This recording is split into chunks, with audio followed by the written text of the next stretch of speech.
Welcome to Scare Tours Sunday Synopsis for Sunday, June the 13th. Yes, it's really starting to get quite busy out there at the moment. So although it does look like we're probably not going to get completely out of lockdown next week as planned, it looks like it's going to be rumoured that it's going to go a little bit longer, which means escape rooms and some of the experiences will still need social distancing and the like. It is still looking really, really good for Halloween, and a lot of people are already planning. So the news this week includes the big lineup that Screamfest in Burton have announced their resurrection. They're coming back brand new. As part of that, they've got two new mazes, Creed Farm, which I'm assuming is the cornfield attraction, and Le Theatre Noir. Quite sad that Insomnia's gone. Really, really liked Insomnia. But, you know, I'm hoping that's another Andrew Porter maze and it's something interesting that's been done with that. They've also taken the Clown maze and that's going to be called Freak Out on Tour. So that's going to have some changes. We always like Freak Out with the random doors you can go through. You can always have quite a lot of fun in there.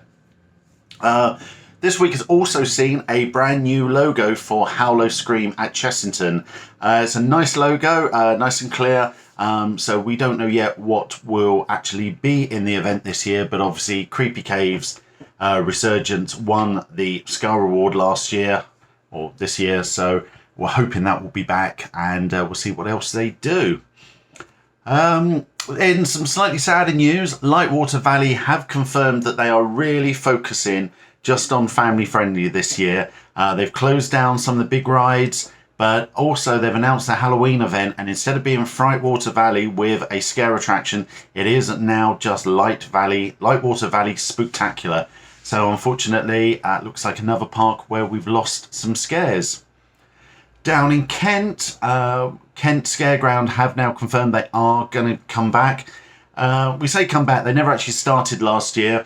They are the guys for Madhouse Margate. You will know that we absolutely loved Madhouse Margate. It was one of the craziest scare attractions we've ever done. We were really looking forward to see what the guys did with Kent Scareground. They are back at the Kent Showgrounds, and yeah, they've got some big plans there, so we are looking forward to getting down there this Halloween and seeing what they do. Also this week we got more details of Scream Nights in Germany, and their main scare maze is called Hope's End Asylum, with a really cool graphic that you should be able to see on the screen now. In a really interesting turn, London Bridge Experience and London Tombs haven't reopened like the London Dungeons have. They currently said they were due to open around about June time, but they announced over the last few weeks that they're building the Bermondsey Beer Keller. Now, looking at the pictures, we can't work out whether these are parts of the London Bridge Experience that have been taken away. They do seem to be long tunnels, which a lot of London Bridge Experience used. This is obviously a new venture for them, but it does mean that it does look as if the attraction won't actually open, or isn't planning to open on June the 21st, or whenever the next stage of lockdown is. But yeah, we'll keep an eye on that. We do love German beer, so that will be interesting to see. This week also saw a new event called Alien Escape Xenomorph Live. I don't think this is an official Alien branded event, but it is using images from the Alien movies. This starts out on a shooting range and you get to try out some different weapons. And then when you go into the maze itself, it will be a laser type game with scary aliens and other things running around. It sounds like it's going to be really scary. That's opening up in Manchester come July. Talking of running around and zombie type things, so people may remember we did Salvation Z in Her Majesty's Prison in Gloucestershire last year. Really, really good fun event, great makeup and great masks. They are moving down to, oh gosh, I think it's Bournemouth. If I'm wrong, I will correct it here. And they shared a picture of the tunnels where they're looking. It looks really dark and really scary. Having just gone through the tunnels at Survival Zone at Fort North, and obviously gone through the tunnels at Fort Amherst in the past, really looking forward to seeing what they do with that. Over in Spain, it was clear that Horror in Texas, which was the semi-permanent scare attraction in the Wild West area of the park, has either been removed or is not currently on the lineup. It was there in 2019, which was the last time we were there for Halloween.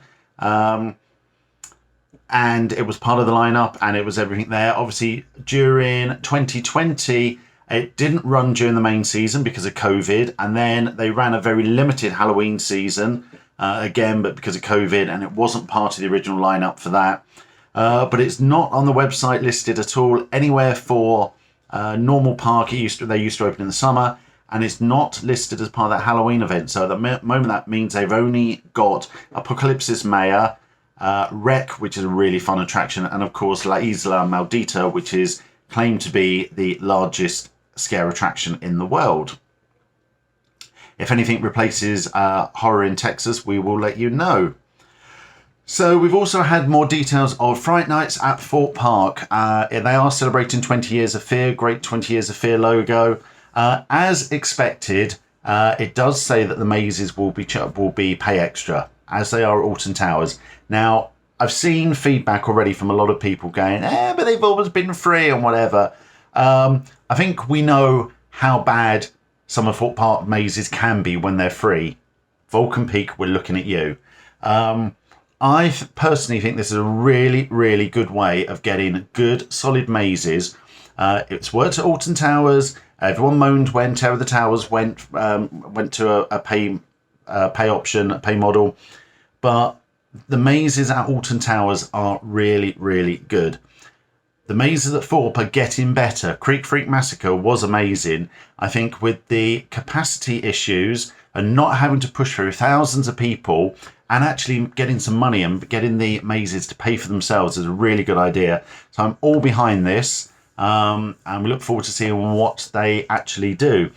Interestingly, the website does mention scare mazes and scare zones. All the scare zones last year were so well accepted that I think that we'll have those coming back, and that will be a good way to say, well, if you don't want to pay, you can go in the scare zones and have a bit of fun, but if you want some extra scares, some really sort of darker and deeper scares, you'll pay for the mazes. And personally, I would pay quite a lot to go through Creek Freak Massacre, so yeah, we'll see what they say.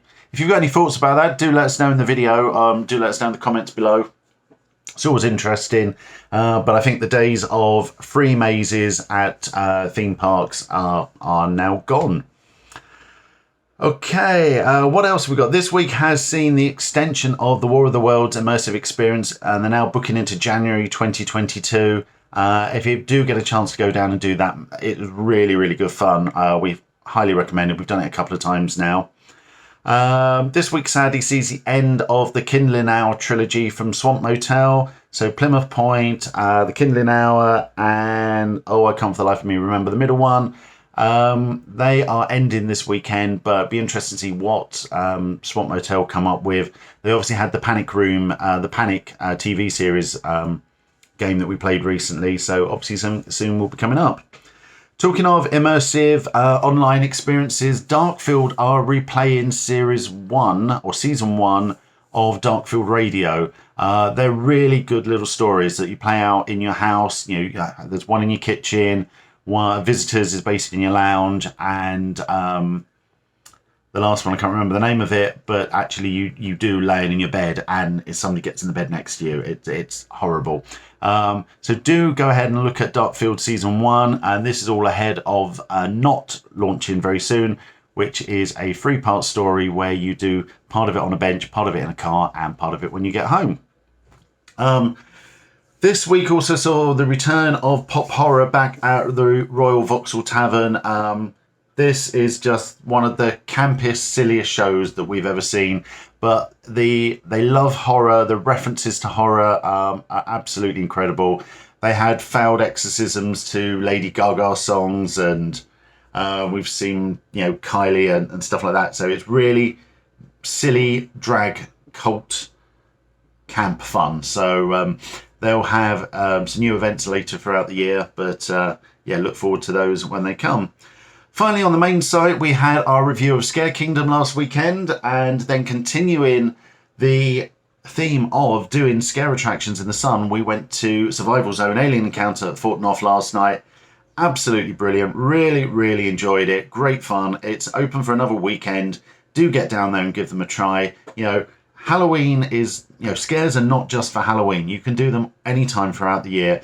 And those events that are trying to do things, like do things out of season or whatever, really need to be encouraged. So absolutely get down there and support them. So with that, don't forget, obviously, if you like these videos and you like everything that's going on, I'm going to do the usual thing that you hear in every single YouTube video, but it does actually mean a lot if you like and subscribe. If you press the button down there and you like and you subscribe and you click the little bell and all that jazz or whatever. But we will see you next week. Don't forget to keep checking scaretour.co.uk. The What's On guide is constantly updated with news as we get it. Obviously, more and more stuff's coming through for Halloween. There's all the news, reviews, and everything on there and on our social media. And we will see you very soon. Goodbye.